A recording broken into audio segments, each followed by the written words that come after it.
Hi అండి. Today గుండె నిండా గుడి గంటలు ఎపిసోడ్ ఏం జరిగిందో చూద్దామా. షోకేష్ బొమ్మలా ఉన్నావు. షోకేష్లో బొమ్మ, షాప్లో బొమ్మ కట్టినట్టు ఉన్నావు. చీరలో సూపర్ ఉన్నావు మీనా. అంత పొగడక్కర్లేదు. 2 పెగ్గులు వేస్తే ఎంత కిక్ వస్తుందో అంత కిక్ వస్తుంది మీనా. మీ బుద్ధి పోనిచ్చుకోలేదండి. ఏమంటున్నావు? ఏది పెట్టినా మీనా ఇవాళ నుంచి ఏది చెప్పను, అన్నీ సూపర్గా ఉన్నాయని చెప్తాను. మగవాళ్ళకి శాపం ఇది, ఏం చేస్తావు మరి. అంత లేదు, నేను అన్నీ బాగా చేస్తాను తెలుసా మీకు. అన్నీ తెలిసినా కూడా మీరు అట్లా మాట్లాడతారేంటి అసలు.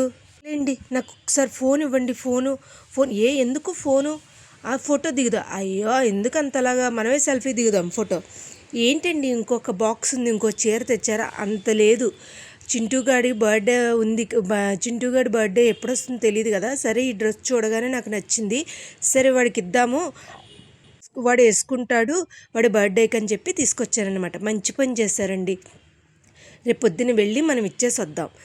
ఏంటి మన ఇంట్లో మన పిల్లాడికా అని అనేసరికి నవ్వుతూ, అంత లేదమ్మా ఇప్పుడు అని చెప్పేసి ఇద్దరు నవ్వుకుంటూ ఉంటారు. నవ్వుకున్నాక ఇంకా సరే కదా అని రేపు పొద్దున చింటూగాడి బర్త్డే అని చెప్పేసి వెళ్తూ ఉంటారు. చింటూగడి బర్త్డే అని చెప్పేసి వెళ్దాం అనుకుంటారు. అక్కడికి అది అయిపోతే అప్పుడు కరెక్ట్గా మన రవి హోటల్కి వాళ్ళ అత్తగారు వస్తారు. తను పనిచేసే హోటల్కి వాళ్ళ అత్తగారు వచ్చారు. ఏంటండి ఇక్కడికి వచ్చారు అంటే, నీతో చిన్న పని ఉంది రవి. మీరు రెస్టారెంట్ స్టార్ట్ చేయాలనుకుంటున్నారంట కదా. అవునండి, అందుకనే నేను హెల్ప్ చేద్దామని వచ్చాను. మీ హెల్ప్ నేను అడగలేదు కదండి. అది కాదు, మీరు ఏ వయసులో జరగవలసిన ముచ్చట్లు ఆ వయసులోనే జరగాలి. మీరు రెస్టారెంట్ పెట్టే వరకు ఫస్ట్ నైటు ఏమీ పిల్లలు వద్దని అనుకున్నారంట కదా. మమ్మల్ని అడగకుండా మేము ఉన్నాం కదా. మీకు ఏం సాయం కావాలన్నా మాకొక్కగానొక్క కూతురు, మేము సాయం చేయాలనుకోవడంలో తప్పు లేదు కదా. అయినా సరే మీరు ఇచ్చినా నేను తీసుకోనండి. అది కాదు రవి, మీకు తెలీదు. ఏ వయసులో జరగవలసిన ముచ్చట్లు ఆ వయసులోనే జరగాలి. మీరు బాగుంటేనే కదా నేను బాగుంటాను, మేము బాగుంటాము. అందుకనే నేను ఈ చెక్ ఇస్తున్నాను, బ్లాంక్ చెక్. మీ ఇష్టం, మీరు ఎంతైనా రాసుకోండి, తీసుకొని రెస్టారెంట్ పెట్టుకోండి అని చెప్పి అనేసరికి రవికి చాలా కోపం వస్తుంది. నాకు పని ఉంది అని చెప్పేసి వెళ్ళిపోతుంది. వెళ్ళిపోయిన తర్వాత అందరూ అడుగుతారు, రవి మీ అత్తగారు ఏదో ఆఫర్ చేస్తున్నట్టున్నారు, చాలా హ్యాపీగా అనిపిస్తుంది కదా.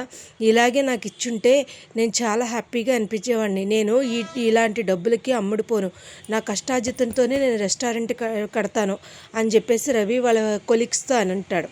అని కరెక్ట్గా శృతి దగ్గరికి వెళ్తాడు. శృతి ఏమో డబ్బింగ్ చెప్తూ ఉంటుంది. డబ్బింగ్ చెప్తూ ఉంటే కరెక్ట్గా వెళ్ళి రవి ఫోన్ చేస్తాడు. రవి ఫోన్ చేసినా కూడా తీయదు, డైరెక్ట్గా లోపలికి వెళ్ళిపోతాడు రవి. ఏంటి రవి ఇప్పుడు వచ్చావు ఏంటి అని చెప్పి మొహం మీద బ్లాంక్ చెక్ విసిరేసరికి, ఏంటిది రవి, మీ అమ్మకు నువ్వు అన్నీ చెప్పావా? లేదే, నేనేం చెప్పలేదే. అదే పిల్లలు ఎప్పుడు అని అడిగితే నేను చెప్పాను, ఇలాగ రెస్టారెంట్ ఓపెన్ చేసే వరకు కూడా మేమేమీ అనుకోలేదు అన్నాను.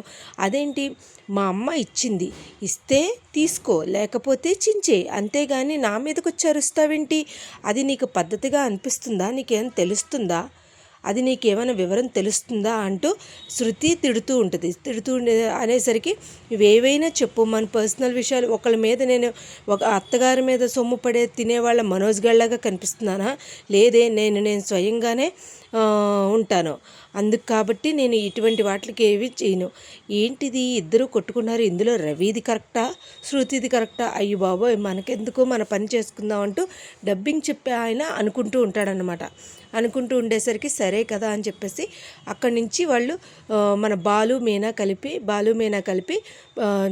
బర్త్డేకి వెళ్తూ ఉంటారు. చింటూ బర్త్డేకి వెళ్తుంటే ఆల్రెడీ రోహిణి చింటూ బర్త్డే కోసం డ్రెస్సు అన్నీ పట్టుకుని వెళ్ళి అమ్మ అంటూ, ఇంకా అసలు వాళ్ళ అమ్మని చూసేసరికి వాడు ఉబ్బు అయిపోయేసరికి లోపలికి వెళ్దాం రా అమ్మ అని చెప్పి లోపలికి వెళ్తే, నేను ఎంతకాలం చూడలేకపోతున్నానమ్మా, నీ కొడుకుని నువ్వే చూసుకోవాలి, ఇంకేం ఎప్పుడు చెప్తావమ్మా అంటే, ఎప్పుడు ఇదేనా గోలమ్మ, ఎప్పుడు చూసినా ఇదే అంటావా నన్ను అని చాలా బాధపడుతూ ఉంటుంది రోహిణి. ఇంక ఇలా ఉందిలే సర్లే అని చెప్పి కేక్ తెప్పించాను కదా వచ్చిందా అంటూ చింటూ బర్త్డేకి సెలబ్రేషన్స్ ఫ్రెండ్స్ చుట్టుపక్కల వాళ్ళు అందరూ వస్తారనమాట. అందరూ వచ్చేసరికి ఇంకా సరే కదా అని చెప్పేసి కేక్ కట్ చేద్దామని అనుకునే సమయానికి కరెక్ట్గా బాలు మీనా వస్తారు. ఇదేంటి వీళ్ళు ఇప్పుడు వచ్చారు అని రోహిణి స్టన్ అయిపోతుంది. స్టన్ అయిపోయి రోహిణి ఇక్కడికి వచ్చారేంటండి అంటే మీకు ఏమైనా పని ఉండి వచ్చారా ఏంటి అని అడుగుతుంది రోహిణి వాళ్ళ అమ్మ. లేదు లేదు చింటూ బర్త్డే కోసమని వచ్చి వాళ్ళు చింటూ బర్త్డే కాకపోయినా సరే నాకు ఇది చింటూ బర్త్డే కోసమని తీసుకొచ్చాము డ్రెస్సు అందుకనే వచ్చాము అంటే ఇవాళ చింటూ బర్త్డే అండి అనేసరికి అవునా అయ్యో అని చెప్పేసి చింటూ హ్యాపీ బర్త్డే అని చెప్పేసి ఇద్దరు కలిపి ముద్దులు పెడుతూ ఉంటారు. అలా ఇద్దరు పెడుతూ ఉంటే లోపల ఎలాగో ఇక్కడికి వచ్చాం కదండి చింటూ బర్త్డే అంట కదా ఇవాళ ఆ కేక్ కటింగ్ ఏంటో చూసేసి వెళ్దాం అని చెప్పేసి ఇంకా అలా వెళ్దాం అనుకునేసరికి ఏంటండి అలా ఉన్నారు ఏదో ఆందోళన పడుతున్నట్టున్నారు మీరు అంటే లేదు లేదు నేనేం పడట్లేదు అని చెప్పేసి రోహిణి వాళ్ళ అమ్మ అంటుంది. అది కాదు నేను ఏం లేదు అందుకనే మామూలుగానే చెప్తున్నాను. ఏదైనా సరే మీ అమ్మగారికి ఇష్టం ఉండదు కదా మేము రావడం అంటే మా అమ్మావతి అట్లాగే అంటుందండి మీ అమ్మాయి నెంబర్ ఇవ్వండి నేను మాట్లాడతాను అని చెప్పేసి అనేసరికి లోపలికి ఎలాగో ఇంతదాకా వచ్చాం కదండి చింటూగాడి కేక్ కటింగ్ ఏంటో చూసి వెళ్దాం అని చెప్పేసి లోపలికి వచ్చేసరికి ఇలా అయితే ఎలా ఇప్పుడు చింటూ బర్త్డేకి నేను ఉండడం కుదరదే అని ఇద్దరు సతమతం అవుతూ ఉంటారు. ఏం చెయ్యాలో అర్థం కాక చింటూగాడి అలా చూస్తూ ఉంటాడు. వాళ్ళ అమ్మ కూడా ఇంకేం మాట్లాడకుండా అలా చూస్తూ ఉంటుంది. అసలు ఏం జరుగుద్దో అసలు చింటూ బర్త్డే వాళ్ళ అమ్మ ఉండగా చేస్తారా కటింగ్ చేస్తారా లేకపోతే చెయ్యరా అనేది మనం ముందు ఎపిసోడ్లో చూద్దామండి.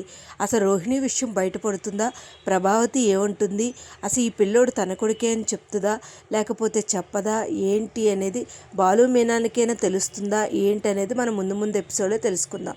నా వీడియోస్ కనుక మీకు నచ్చినట్లయితే లైక్ చేసి షేర్ చేసి సబ్స్క్రైబ్ చేయండి. Thank you so much. Thank you.